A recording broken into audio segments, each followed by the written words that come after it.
अस्सलाम वालेकुम नाज़रीन, प्रोग्राम खेत खलियान के साथ मैं हूं अतर लाशारी और आज का प्रोग्राम हम बड़ा मुनफरिद सा करेंगे। आज बात करेंगे टनल फार्मिंग के हवाले से कि आम रिवायती जो काश्त है सब्ज़ियों की, खीरे की, मिर्च हो गई, मुख्तलिफ़ और सब्ज़ियाँ हो गई, उसमें और टनल फार्मिंग में क्या फ़र्क है। टनल फार्मिंग पे कितना एक एकड़ पे ख़र्च आता है, एक एकड़ पे उससे आप कितना अद्वियात का इस्तेमाल है, और फिर अगर हम बात करें कि इसके अखराजात जो हैं वो कितने हैं और आमदनी जो है वो कितनी है, इसके ऊपर बात करेंगे। और सबसे पहले आप भी पहुँचे हैं अलीपुर कांजू, लुधियाना का इलाका है, कहरोड़ पक्का का इलाका है, और यहाँ पर शहबाज चौधरी शहबाज साहब जो हैं वो यहाँ पर मौजूद हैं, जो एग्री ग्रेजुएट हैं।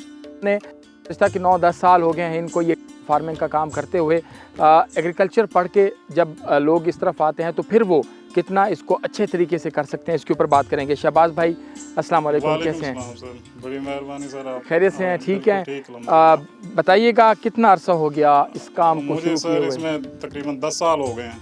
अच्छा, ये काम करते हुए टनल फार्मिंग का। बिल्कुल ठीक है। कैसे आइडिया आया कि टनल फार्मिंग का काम करना बस जरी यूनिवर्सिटी से जिस तरह हमने ग्रेजुएशन की, अच्छा, फिर उसके बाद जॉब का शौक था नहीं, ठीक है, तो फिर हमने यहाँ पे टनल फार्मिंग जो है वो हमारे लिए काफ़ी यानी कि प्रॉफिटेबल काम उस वक्त नज़र आता था, तो हमने ये वो स्टार्ट कर दिया उस टाइम। अच्छा, हमने फिर वो 6 एकड़ से स्टार्ट ली उसकी। अच्छा 6 एकड़ से स्टार्ट? हाँ जी। ठीक है। फिर उसके बाद यानी कि आहिस्ता आहिस्ता उसी में से अर्निंग करते करते हम आगे बढ़ते चले गए। अच्छा, और इस टाइम हमारे पास यानी कि 3 मुरब्बे की काश्त है इसमें। जब आपने 6 एकड़ काश्त किए तो उस वक्त सबसे पहला चैलेंज आपको क्या आया? कहाँ आपको लगा कि नहीं नाकामी हो रही है या मसाइल बढ़ रहे हैं? शुरू में क्या चीज़ें थीं जो आपको फेस करना पड़ी? स्टार्टिंग के अंदर जब हमने यानी कि स्टार्ट लिया तो इसके अंदर तो जो फील्ड के जो मसाइल थे और जो हमने वहाँ पे किताबें पढ़ी हुई थी वो बिल्कुल फील्ड यानी कि उससे मुख्तलिफ था। ठीक है। तो हमने वहाँ से जो यहाँ पे आके फील्ड में वो सामान वगैरह, क्योंकि स्टार्ट लेना होता है, वो उसकी जो हर चीज़ की अवेलेबिलिटी उसकी में मुश्किलात एक किस्म की पैदा होती हैं। ठीक है। फिर उसके ख़रीदारी के बाद जो फील्ड के अंदर जिन्होंने एक्सपर्ट इसके लिए ना ज़रूरी होती है लेबर का, बिल्कुल ठीक है। उनको मैनेज करना, उनको ट्रेन करना, वो भी एक मुश्किल मरहला था। बिल्कुल ठीक है। तो हमने यहाँ पे एक अपना एक ग्रुप बनाया। अच्छा, ग्रुप बना के उसको खुद ही सारी टोटल लेबर को खुद यहाँ पे ट्रेन किया। ठीक है। सामान वगैरह फिर जिस तरह मुख्तलिफ कंपनियों से अटैचमेंट रख के, क्योंकि एग्रेरियन है, उसके साथ हमारे जो दोस्त थे फैसलाबाद के अंदर कुछ लोगों की कंपनियाँ थी, तो वहाँ से सेटिंग बना के उनसे अच्छे इक्विपमेंट्स, ठीक है, और फर्टिलाइज़र और पेस्टिसाइड वगैरह के नॉलेज लिए, ठीक है, फिर जाके इस तरह से हमने इसको मैनेज किया। अच्छा, ये बताइएगा जो आपने बात की है कि जो लेबर है उसको ट्रेन किया, टनल फार्मिंग में लेबर की ट्रेनिंग कितना ज़्यादा ज़रूरी है? ये काम जो है मेन इसके अंदर ना सारा ये लेबर के ऊपर ही डिपेंड करती है। इसके अंदर आपके पास अगर पैसे भी हों, अगर आपके पास एक ट्रेन लेबर नहीं है तो आप इसके अंदर ना कभी भी कामयाब नहीं हो सकेंगे। सही।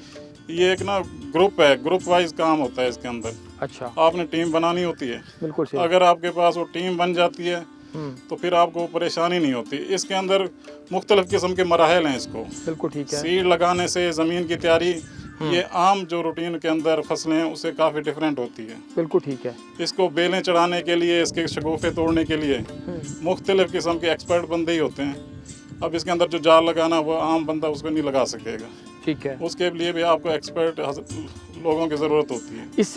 इससे पहले कि मैं इसके नेट के ऊपर मैं देख रहा हूँ कि जी यहाँ पर इस वक्त नेट लगा हुआ है, क्योंकि अक्सर हम देखते हैं कि पॉलीथीन जो है उसके ऊपर जो है वो कवर होता है पॉलीथीन से, तो ये नेट जो है वो लगा हुआ है, इसके ऊपर भी बात करेंगे। सबसे पहले ये बताइएगा किस तरह की ज़मीन में टनल फार्मिंग कामयाब है, क्योंकि हमने देखा है कि धनोट और ये जो लुधियाना की पट्टी है ना, अलीपुर कांजू हो गई और इस तरह के इलाके हो गए, तो वहाँ पे सबसे ज़्यादा कामयाब है ये टनल।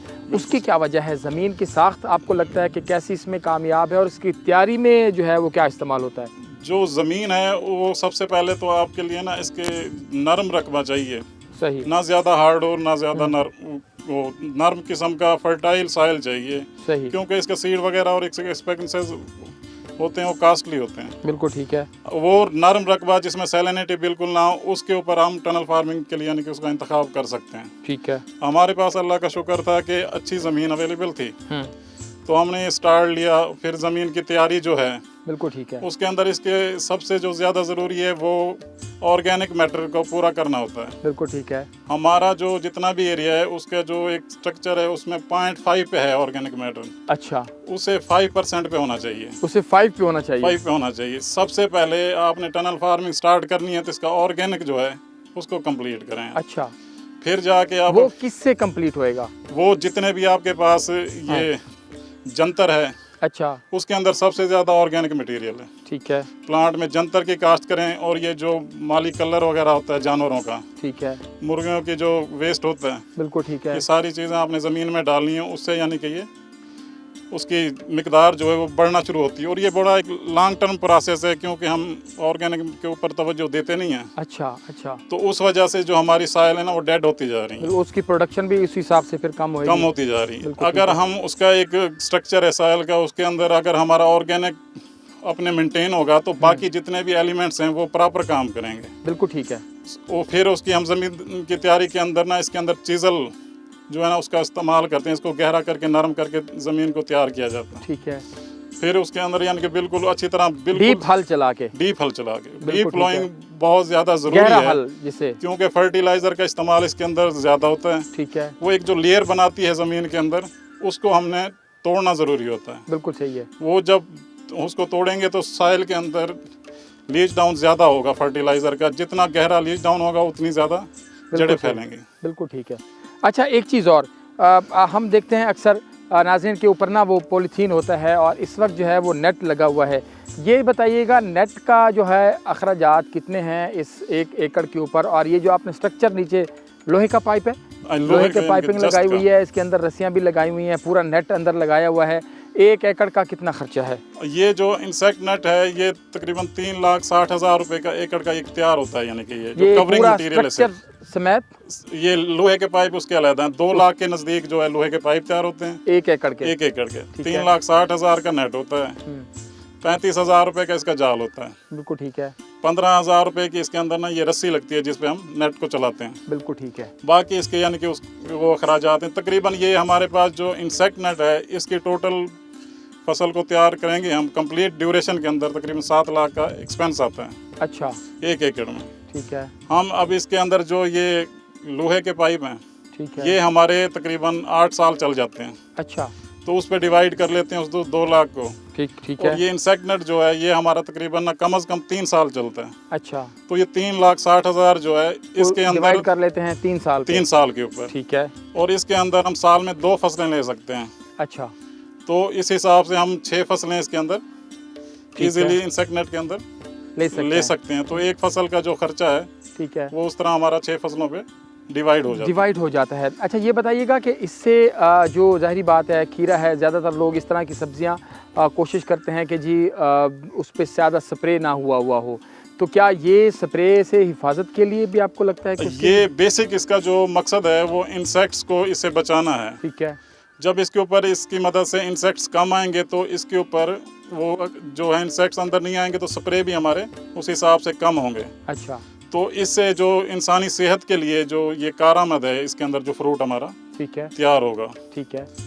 तो ये इसीलिए इस्तेमाल किया जाता है कि इसके स्प्रे के अखराजात कम हो और इंसेक्ट्स के अंदर जाए ना, उनके बचाव के लिए इस्तेमाल करते हैं। बीज कहाँ से लेते हैं आप, खास तौर पर अगर हम खीरे की बात करें?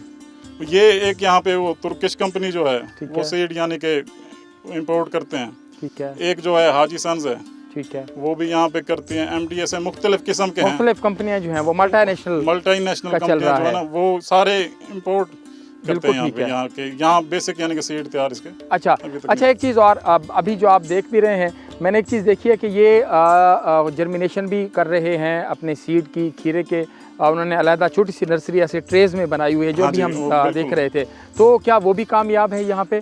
जो नर्सरी है, हम जिस तरह इसकी डायरेक्ट इसकी सीड की सोइंग कर देते हैं, ठीक है, उसके बाद इसके अंदर 10% जो पौधे हैं उनकी वो मर जाते हैं, उनके उसके ऊपर यानी कि एनवायरनमेंट भी है और वो जेनेटिकली उसके अंदर किसी सीड के अंदर जो प्रॉब्लम होता है वो सर्वाइव नहीं कर सकते। बिल्कुल ठीक है। तो उसको हम उसके साथ ही जब सीड लगाएंगे तो हम नर्सरी लगा देते हैं उसकी, बिल्कुल, ताकि वो प्लांट जो है ना वो हमारे बराबर के उसके साथ तैयार हो जाए। हम फिर नर्सरी से उसे यहाँ पे ट्रांसप्लांट कर देते हैं। अच्छा, तो वो भी यहाँ पर कामयाब तजर्बा? यहाँ पे भी कामयाब तजर्बा है वो हमारे। अच्छा, बिल्कुल ठीक है। ये बताइएगा कि आम कल्टीवेशन से, आम काश्तकारी से टनल फार्मिंग कितनी प्रॉफिटेबल है, कितनी नुकसानदेह है?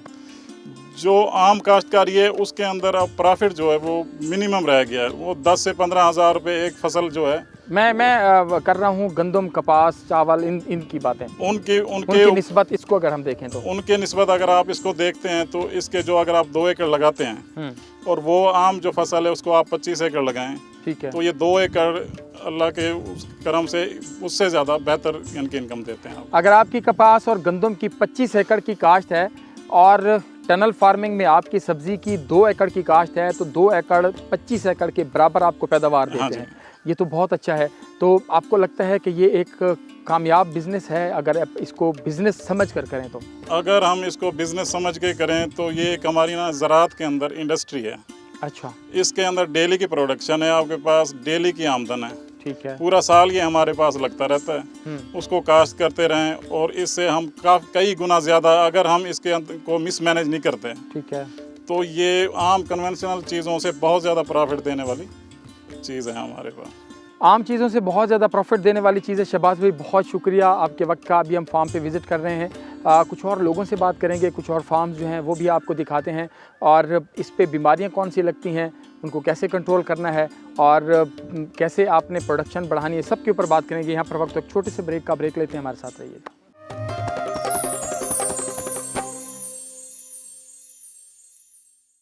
वेलकम बैक जी। खीरे के ऊपर बात कर रहे हैं, तो अभी जहाँ खीरा जो है वो आ रहा है और पैकिंग हो रही है, उसकी तुड़ाई भी हो रही है फील्ड से और फिर वो यहाँ पर पहुँच रहा है। तो पहले पोर्शन में हमने बात की थी इसके कितने अखराजात होते हैं और क्या क्या सूरत हाल है।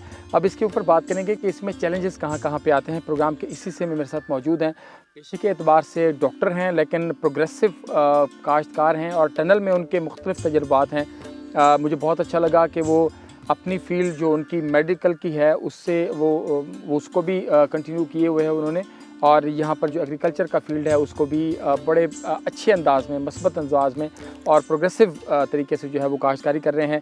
डॉक्टर फजल रहमान साहब मेरे साथ प्रोग्राम के इस हिस्से में मौजूद हैं। आप इस वक्त भी हम अलीपुर कांजू के इलाके में ही बैठे हैं। सर ये दसो कि पेशे दे बार नाल तुस डॉक्टर हो, बाकायदा तुस अपनी प्रैक्टिस करेंदे हुए ते ई फील्ड च किवें आए हो?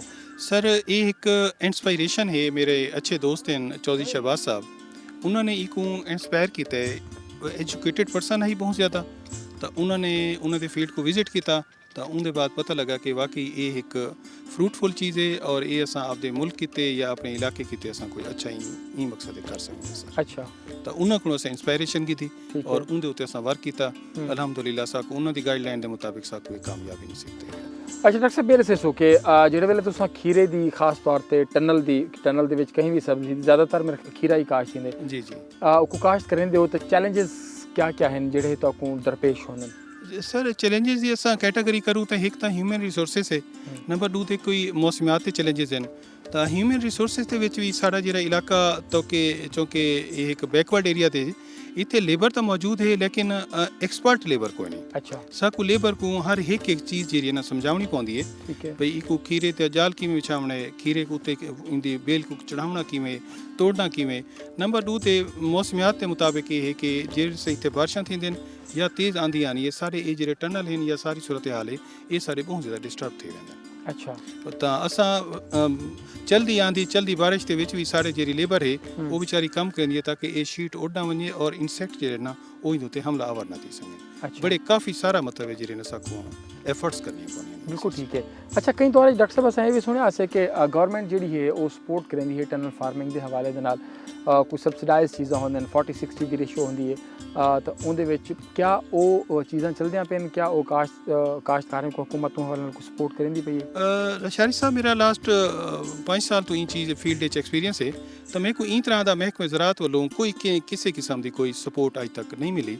मैं भी बड़ी मुख्तलिफ मतलब असिस्टेंट डायरेक्टर साहब हैं, जफर साहब भी हैं, तो उन्होंने मैं राबते च रहा तो कोई एस सच कोई महकमे ज़राअत ही चुसा को कोई कहें किस्म की ना कोई गाइडलाइन मिलती है, ना कोई इंदी पेस्टिसाइड की कोई पेस्ट कटिंग होती है, ना कोई सारे को, और ना ही कोई इन तरह की कोई सपोर्ट कोई सपोर्ट क्या नहीं। सिर्फ और सिर्फ आखिर दिन तो इंदे उत्ते जेरी है ना सर ये जी ड्रिप सिस्टम है इंदे लिहाज नाल आने, लेकिन ड्रिप सिस्टम सर साडा इलाका जे ना ई चीज़ को एक्सेप्ट नहीं करेना। असां ड्रिप दे उत्ते भी गाल करने, लेकिन जेरी तुसां एग्रीकल्चर डिपार्टमेंट दे हवाले नाल गाल कीती है, तो एग्रीकल्चर डिपार्टमेंट कन्नै असां जेल्लै गाल करने हैं DG agriculture Punjab doctor Anjum Ali Bhuttar वो अपने सोशल मीडिया के उत्ते बड़ी तशहीर की पे होंगे कि असां ये कर दिता, पंजाब विच ये कर दिता, तो ज़रई इनकलाब इन्हां दे जेह्ड़े हाई ऑफिशियल्स कन्नै पुछो, इन्हां दे जेह्ड़े वेले सैक्रेटरी साहब आंदे तो उन्होंने होंगे कि असां ज़रई इनकलाब की आने हैं। मौजूदा हुकूमत जेह्ड़े वेले यही तो 100 ॾींहं दे विच एग्रीकल्चर एमरजेंसी के निफाज का ऐलान जोड़ा है वो किया गया, उन्होंने एजेंडे दे विच शामिल है।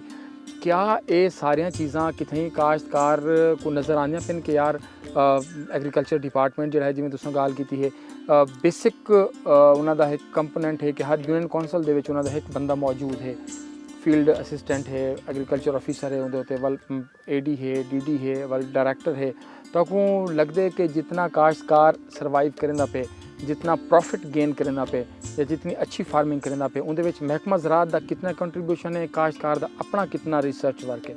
सर बिल्कुल मैं ये चीज़ 100% तो को एक्चुअल जी प्रैक्टिकली गाल है वो तो मैं डिस्कस करे सा कि ये जितने भी तुसां ओहदे डिवेलप किए हैं, फील्ड ऑफिसर असिस्टेंट, मतलब ये तमाम तर कागजातां दे विच ये चीज़ां मौजूद हैं, पर्सन मौजूद हैं।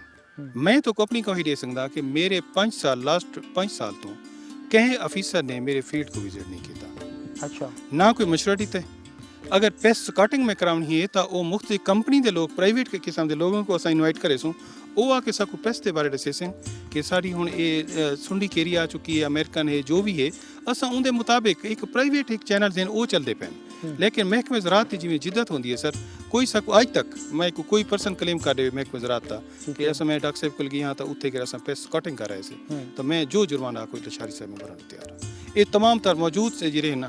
दूसरी गल रहेगी गवर्नमेंट का इनिशिएटिव, गवर्नमेंट ने इनिशिएटिव जो किया है, मैं हुण ई खीरे की प्रोडक्शन उत्ते आदा कि अगर ये प्रोडक्शन थी सकी तो गवर्नमेंट मैक्सिमम रेट उत्ते हमेशा लिस्ट बनेंदी है, DC साहब भी बने देन, तो गवर्नमेंट को चाहिए कि मिनिमम रेट जो है ना उनकी भी लिस्ट बढ़ाई हुई है। बिल्कुल ठीक है। सारे को ये जो शापर है वक्त आवन उत्ते सारे को ₹10 का शापर किया हुआ है, ठीक है, 5 किलो का शापर, जबकि अगर असा मार्केट ही अगर खुद इस्तेमाल करने के गिना चाहूँ तो साकू उत्थे के मिलता ₹40 किलो मिलता है उत्थे, यानी ₹200 यानी कि शापर मिलते, तो उथे ही आके सारा जरा फार्मर्स हैं ना वो बड़े डिसार्ट थे, तो गवर्नमेंट को चाहिए जितना मैक्सिमम रेट को कंट्रोल कर दिया ना उथे मिनिमम रेट को कंट्रोल करे। तो आपको लगता है एग्रीकल्चर मार्केटिंग का जरा मैकेनिज्म है वो कितनी डेवलप करनी थी, कितनी भी डेवलप को नहीं थी आला, तो मेरी बार अगर ई फोरम में मैं मौजूद हाँ तो मैं रिक्वेस्ट करे सा कि मिनिमम रेट जो ना वो भी फार्मर की तय किए वो भी तय किए, मिनिमम रेट तय किए। बिल्कुल ठीक है, ये बड़ी अहम बात है जी जो डॉक्टर साहब ने की है यहाँ पे। अच्छा डॉक्टर साहब एक वही चीज़ भी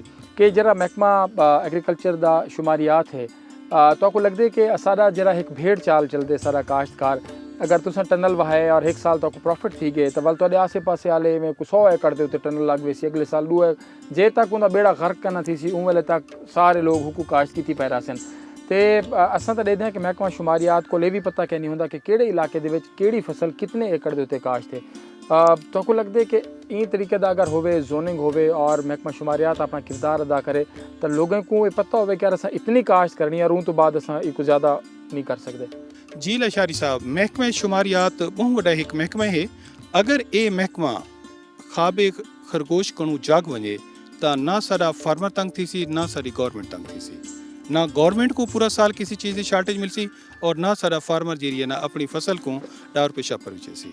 महकमा शुमारियात का कोई कंसेप्ट कोई नहीं, किसी भी किस्म का आके ना उन्होंने कोई इख्तियारात भले हो सन, अज तक उन्होंने अपने इख्तियारात को बिल्कुल इस्तेमाल नहीं किया। सर्वे का कोई मैकेनिज्म भी कहनी, कोई सर्वे का मैकेनिज्म कोई नहीं, कहाँ आके उन्होंने अपनी गिरदावरी मुकम्मल नहीं की कि भाई साढ़े ई फसल के उत्ते अगर मेरे को 1 मुरबा जमीन का है तो कहाँ उन्होंने मेरे को गाइड नहीं किया कि डॉक्टर साहब 3 एकड़ उत्ते तुम खीरे लैसो, 4थे एकड़ तो लैसो तो असां तो लॉ एंड आर्डर के जरिए तौर नाल असां पेश आसों, ठीक है, तो कहाँ ये तो एक दूर की गाल है लॉ एंड आर्डर, तो उन्होंने कहाँ कोई प्रेजेंस ही कोई नहीं, कहाँ कोई उन्हें विजिट ही नहीं किया यार।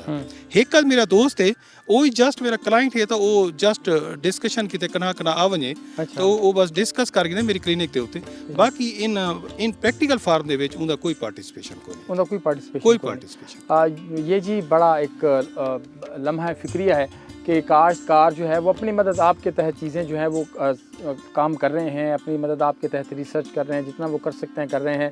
अगर हम लोधरा में बात करें महकमा एग्रीकल्चर की, तो वो हमें ज़्यादातर काश्तकारों को हम मिलते हैं तो उनका कहना है कि जी हमने कई साल हो गए हैं एग्रीकल्चर डिपार्टमेंट का कोई बंदा फील्ड विज़िट नहीं करता। अगर वो फील्ड में कहीं आता भी है तो उससे मैकेनिज़्म का ही नहीं पता, क्योंकि वो ज़ाहिरी बात है कि उनको जदीद तरीके जदीद चीज़ें जो है वो उससे अभी तक वो ना वाकिफ़ हैं। डॉक्टर साहब वे फरमेसो कि जल्द तुसें लहंदे पे होंदे हो तो सैक्ट कितना हमलावर थींदे, उनके कंट्रोल किते तुसां खुद कम करेंदे पे होंदे हो, कितना उनके तो एक्सपेंस कितना आवेंदा, और बर वक्त कंट्रोल नहीं करेंदे तो वल इंदे तो लॉस का कितना खर्चा है?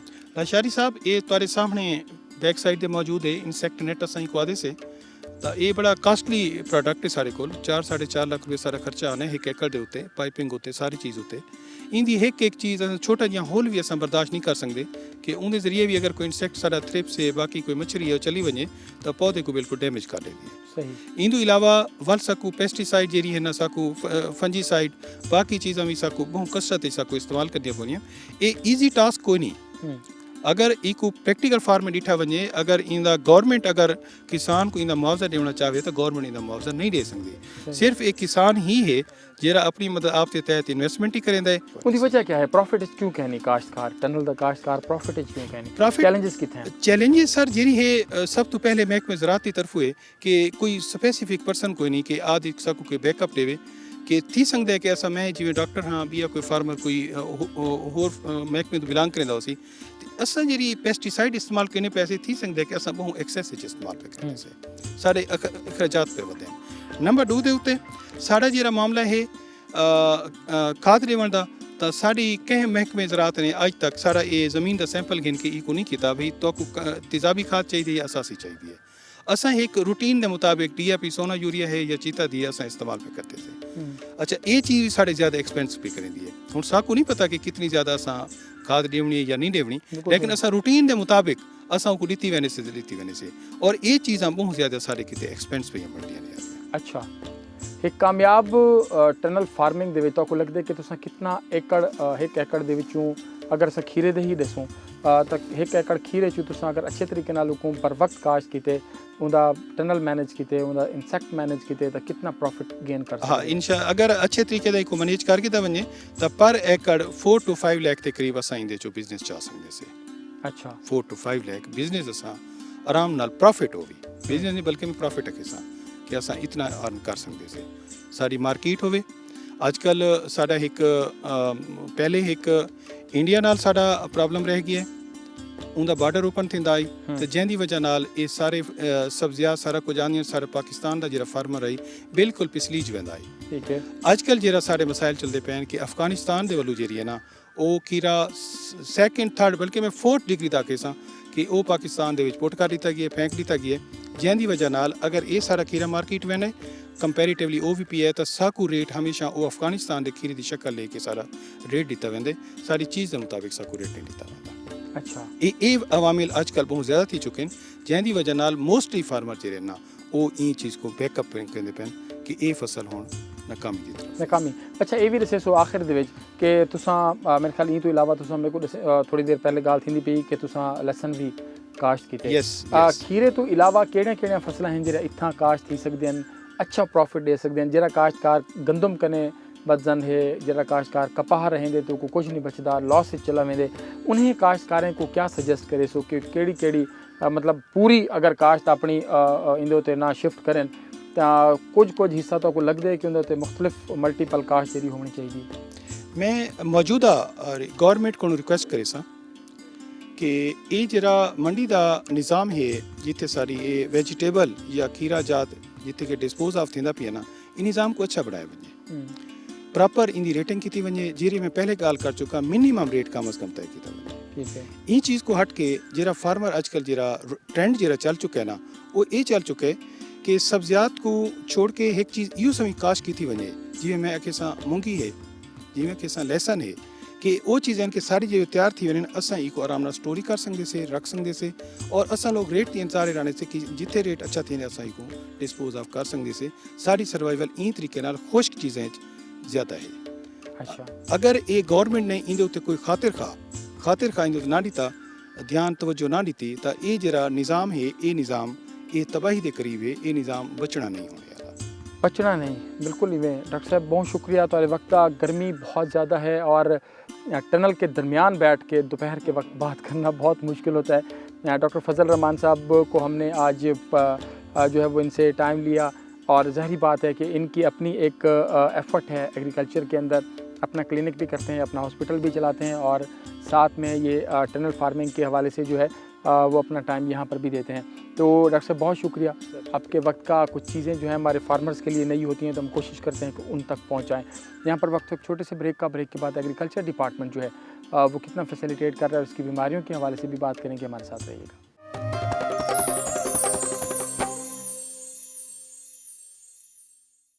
वेलकम बैक जी। आज प्रोग्राम कर रहे हैं टनल फार्मिंग के ऊपर और पहले 2 पोर्शंस में हमने बात की टनल के हवाले से, खीरे की काश्त, मुख्तलिफ और जो सब्ज़ियात हैं उनकी काश्त के हवाले से। और इस वक्त महकमा ज़राअत जो है, क्योंकि पहले भी हमने जो 2 हमारे प्रोग्रेसिव काश्तकार थे उनका ये कहना था कि महकमा ज़राअत का जो किरदार होना चाहिए वो नहीं है और जो मुशावरत महकमा ज़राअत की जानिब से और उनके माहिरीन की जानिब से काश्तकार को मिलनी चाहिए वो नहीं मिल रही।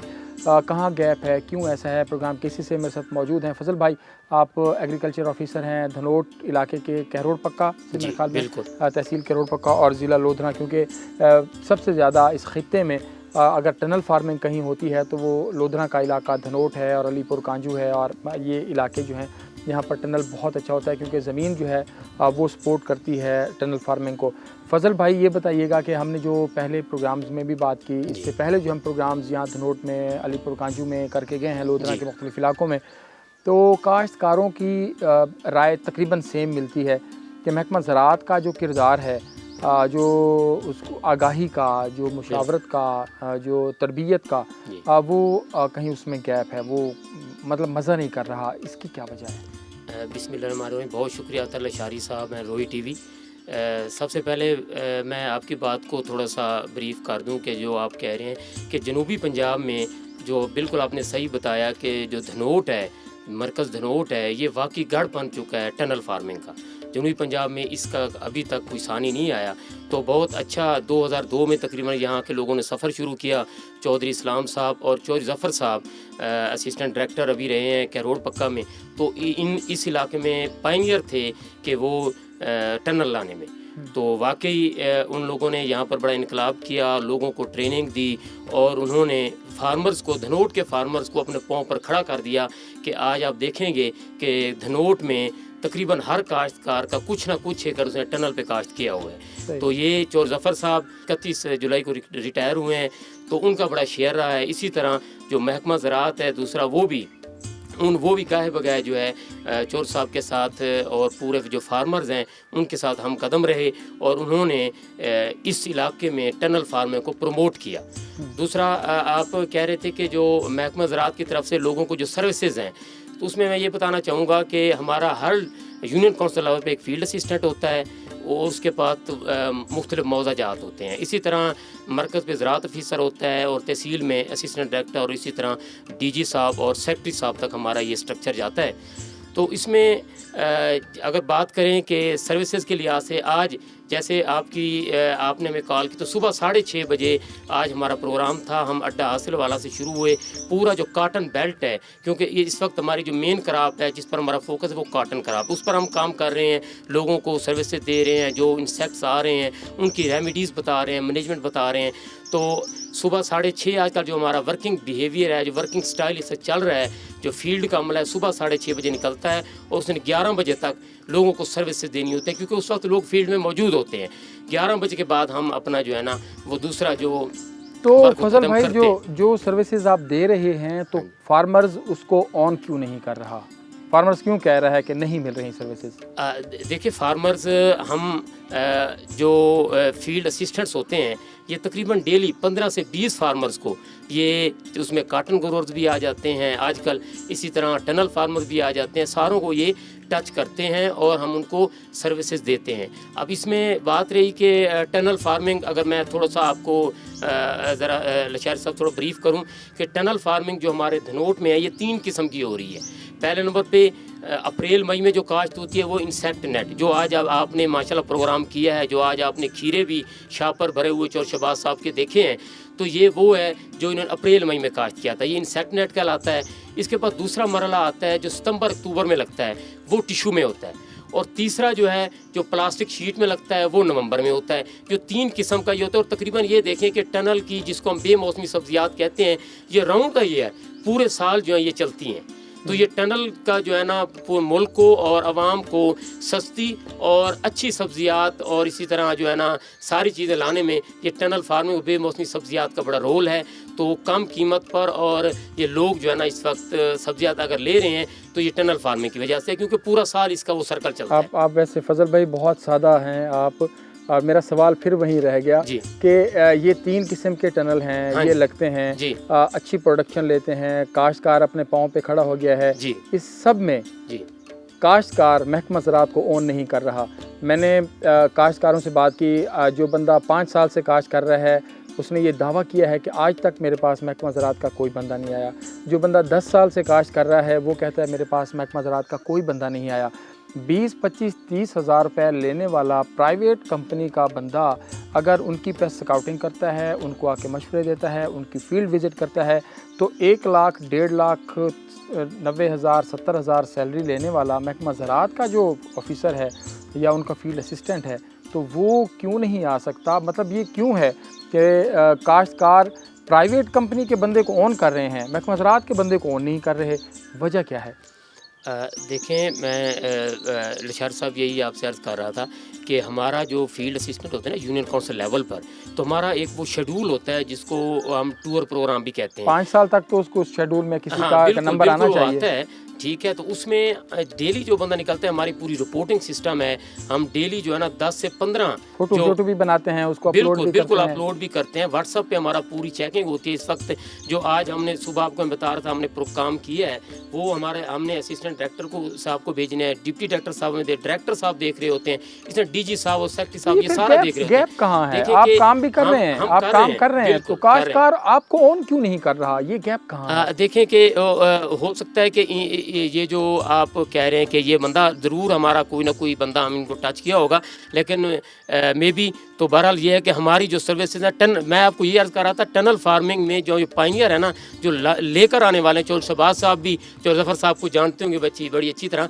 तो हमारे महकमा ज़राअत ही था, फिर ज़राअत ऑफिसर थे चौर ज़फ़र साहब, फिर वो अभी असिस्टेंट डायरेक्टर रहे, तो वही पाइनियर है इस इलाके में। वो बतौर प्रमोट किया है, वो बतौर काश्तकार लेके आए या बतौर एग्रीकल्चर ऑफिसर इसको लेकर आए? हाँ, वो यहाँ पर क्योंकि उनका कोई रकबा नहीं है और यहाँ पर वो एज एग्रीकल्चर ऑफिसर लोगों में प्रमोशन के लिए लेकर आए। और आप जिस बंदे से पूछेंगे चौर ज़फ़र साहब और जो महकमा ज़राअत है, वो आपसे कहेंगे कि वही उन्होंने यहाँ पर अगर इफ्तिताह किया है, इनाग्रेशन की है, तो उन्होंने चौधरी इस्लाम साहब फार्मर थे, प्रोग्रेसिव ग्रोअर हैं जनोट में मेन, इस तरह चौर ज़फ़र साहब, इन दोनों बंदों ने यहाँ पर प्रमोट किया। और आज अगर फार्मर्स टनल फार्मिंग कर रहे हैं और उनमें इतनी एक्सपर्टीज़ हैं, तो ये महकमा ज़राअत तो चौर ज़फ़र साहब का इसमें ज़रूर शेयर है मेरे ख्याल में। चौधरी ज़फ़र साहब ने कर लिया जी। बाकी जो आपका जितना भी पूरे डिस्ट्रिक्ट में अमला है और ख़ास तौर पर कैरोड पक्का और धनोट का जो आपका कोई रीजन बनता होगा जी, उसमें जो आप लोग काम कर रहे हैं, आपकी कितनी एक्सपर्टी है? क्या आपको महकमे की जानिब से बाकायदा कोई ट्रेनिंग सेशंस करवाए जाते हैं कि टनल फार्मिंग होती क्या है, इसमें बीमारियां कौन सी लगती हैं, कैसे कंट्रोल करना है, और इनके लिए अद्वियात कौन कौन सी होती हैं, इसके लिए आपके कोई ट्रेनिंग सेशंस होते हैं? हाँ बिल्कुल, देखें हमारे इदारे हैं, इंस्टीट्यूट्स हैं, रेंजर खां में इदारा है, इसी तरह फैसलाबाद में अयूब एग्री रिसर्च इंस्टीट्यूट है, मुल्तान है, हमारे काटन के इदारे और बाकी। तो हमारा जो है ना एक शेड्यूल होता है, तकरीबन अभी तो ये 2-3 महीने के से कोरोना की वजह से ये ट्रेनिंग हमारी रुकी हैं, आज हमारी रेगुलर ट्रेनिंग्स होती हैं। मुल्तान के अंदर जो हैं वो deputy director fruit and vegetable, वो जमील गौरी साहब, वो हमारे दोस्त भी हैं, भाई भी हैं। अब वो पहले अहमदपुर थे, अब वो मुल्तान में बैठे हैं। तो यहाँ अगर ज़िला लोधरा की बात करें तो यहाँ पर फ्रूट एंड वेजिटेबल का कोई कंसेप्ट नहीं है, बहावलपुर में कोई कंसेप्ट नहीं है, सिर्फ मुल्तान की सतह पर एक बंदा बैठा है। तो क्या वो आपको टनल के हवाले से कोई जदीद टेक्नोलॉजी जो आ रही है उसके हवाले से कोई ट्रेनिंग होती है आपकी? टनल के लिहाज से हमारी जो फ्रूट एंड वेजिटेबल जो आप बता रहे हैं उनके प्रॉपर यहाँ पर वो उनके विजिट्स भी होते हैं और साथ में वो सेमिनार भी हम करते हैं जिसमें बताते हैं लोगों को कि टनल आप किस तरह वो तो लोगों को बताते हैं, आपको बताया जाता है पहले कैसे बताना है? हमें जो ट्रेनिंग है, मैंने कहा हमारे रेगुलर सेशन चलते हैं तकरीबन हमारे ये जो टनल के लिहाज से जो सेशन होते हैं ये फैसलाबाद में होते हैं। अच्छा जी, क्योंकि वहाँ पर भी काफ़ी इसका काम है टनल का। अच्छा, आखिर में ये बता दें कि इस वक्त जो सूरत हाल चल रही है तो खीरा जो है वो काश्त हो रहा है, काश्तकारों को क्या सजेशन देंगे? खीरे की काश्त कितनी एहतियात के साथ करें, बीमारियों से बचाव के लिए क्या करें? जी बिल्कुल, इस वक्त जो इंसेक्ट नेट चल रहा है जैसे चौर शहबाज साहब ने काश्त किया हुआ है, तकरीबन हमारे इलाके में 400 से 500 एकड़ पर ये काश्त है। तो सबसे पहले मैं काश्तकारों ये बताऊंगा कि जब ये उगाव होता है ना, तो उगाव के 8 से 10 दिन के दौरान क्यों टेम्परेचर की वजह से इसमें एक बीमारी आती है जिसको डाई बैक कहा जाता है।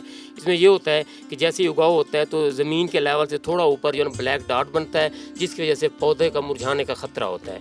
इसी तरह बाकी जो अगला मसला आता है वो डाउनी और पाउडरी आते हैं। ठीक है, ये सारी एक तो काश्तकार हज़रात जो ह्यूमिडिटी है इसमें जो नमी का तनासुब है टनल में ख़ास तौर पर उसको मेंटेन करें। ठीक है, उसको जो एक तनासुब चाहिए होता है वही रखें, उससे ज़्यादा अगर हो तो अपने जो एक इनके इंट्रेंस और एग्जिट्स होते हैं उनको ज़रा खोल दें दिन के वक्त। जब ऐसी मौसम, अभी तो खैर ऐसी मौसम नहीं है, जब ऐसी मौसम आती है तो दोनों तरफ से हवा लगनी चाहिए ताकि ह्यूमिडिटी जो है वो कम से कम रहे, क्योंकि जितनी ह्यूमिडिटी ज़्यादा होगी तो ये जो डिजीज़ हैं फंगल डिजीज़ और बाकी ये ज़्यादा प्रमोट होती हैं।